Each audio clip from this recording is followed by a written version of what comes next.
said, what does, I'm sorry, I'm multitasking here and I hit something. I asked before, what does freedom look like to you?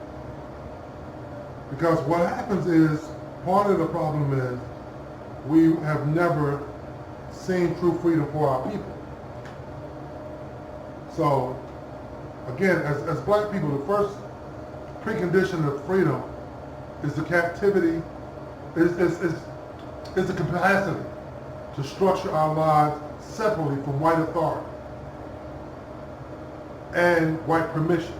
So again, what we want, or what you should want to realize what true freedom is to be from under the thumb of a colonizer or white supremacy telling you what to do, how to do it, or looking to them for approval in the things that we do. We have been taught to seek approval from, I'm not going to say it like that. We've been taught to seek approval from white people, not to do things that are going to upset the status quo.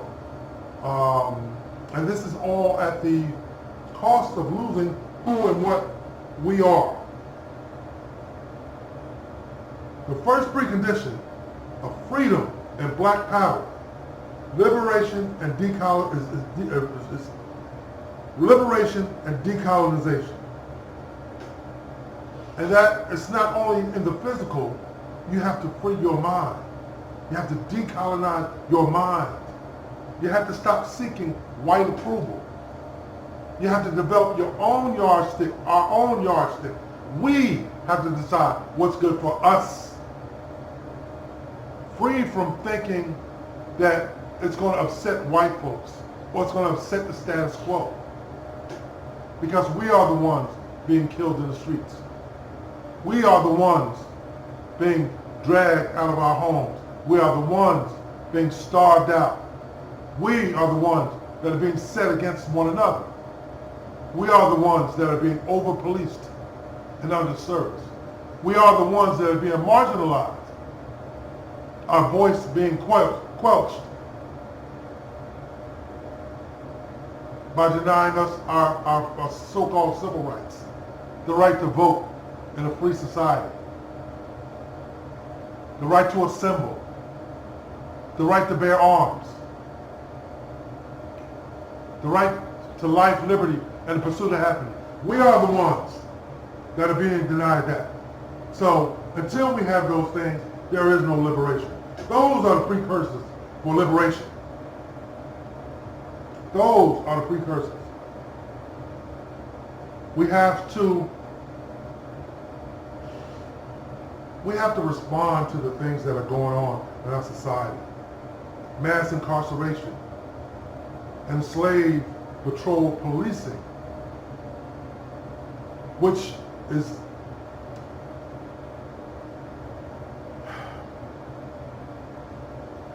this system that we have in place, that we live under.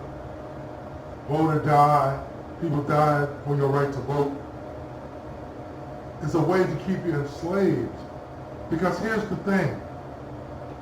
What did black people ask for of a Democratic candidate? We asked for, or our leadership, whatever you want to call it, asked for a black running mate. Not the end to mass incarceration, not an end to police brutality, not an end to policing as it is, not an end to discrimination. We asked, or it was asked on our behalf, for a black running mate, a black vice president. Which, again, is it going to give us power to control our lives? Is it going to give us power to raise our children properly? Is it going to give us the power to decide how we live and how we die? Is it going to give us the power that we need to better our own communities? Is it going to give us power to welcome back those that have been incarcerated, taken from us? Is it going to give us power to restore them? These are the things, if you're going to ask for something or demand something, it is power. It is not a hollow gesture to have a black face in the place. Again, I don't tell people not to vote. I don't purport to tell people what to do. The only thing that I'm saying to you is whatever mechanism that you use, make sure that you are using it wisely and to the advancement of our people, is all I'm saying. They spend a lot of money to take away our ability to vote. They close polling places, they impose taxes, they do things to take away our right to vote. And then those of us that do vote, they give us empty and hollow promises. The only way to change that in a system as it exists is to have a large enough voting block, a block of power. When people go to their politicians, lobbyists, and communities, they go in numbers. They have an agenda. They have an ask, whether it be equal marriage rights, whether it be bridges being built in their community, roads being fixed, whatever it is, they have an ask or a demand. And they have a block of power. Where is our power as a people that are still under the colonial thumb of white supremacy? We have no power. We have no power.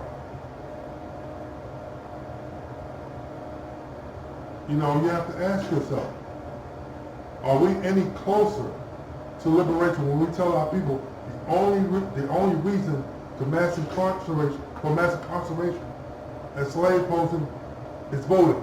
Are we closer to freedom than we are when we frame legislative struggle as though the system works for us? Are we closer to freedom when we castigate black youth for not respecting white property? Here's the thing. We do all these things, and it's not gotten us anything. We can't define what freedom looks like if we assimilate into this American society. Because freedom is being able to be who you are. Freedom is being able to be proud of your culture. Being black in America is not a point of pride as far as America is concerned. You can be a proud Confederate and fly a flag of a group of states that fought against the United States and be proud of your heritage. The sons and daughters of the Confederacy, right here in the state of Alabama, there's a state holiday for the Confederacy, a Confederate Memorial Day. You can be proud of your culture and your heritage. But if I fly my black liberation flag, I am deemed non-patriotic. I am deemed a troublemaker. And all I want is the freedom to be proud of who and what I am. Because it's obvious I'm not an American. Because when that Declaration of Independence was written, my family and your family were not invited to the party. We were in chapels. We have to understand the damage that we do when we continue to try to assimilate into a system that doesn't want us. We have to be mindful of these things when we try to assimilate to a system that is set up to destroy us, to pit us against one another. Why do you want to be a part of that system? Why would anybody want to be a part of a system that disparages their culture, that disparages and criminalizes your very existence? A system that starves you out, a system that incarcerates you and uses you for slave labor in these prisons, a system that overpenalizes you just for your skin. Why would you want to assimilate into something like that? That's not freedom. That's bondage. That's bondage. A lot of us, or some of us, have the illusion of inclusion. I've made it. I'm doing all right. I am okay. Until they come into your home. Until some officer believes that you don't deserve, as a black woman or a black man, to drive such a nice car or to live in such a nice neighborhood. How dare you? Then you are no different than anybody else with that same black skin. But you made it.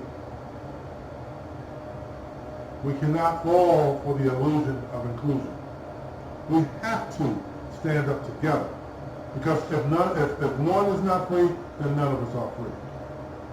Because the same things that befall these people that we march and protest for, these fallen people, these political prisoners, people that are kidnapped and held by the state on made up and erroneous charges, it can happen to anyone. And all I'm saying is don't wait for it to happen to you personally before you are outraged to do something about it.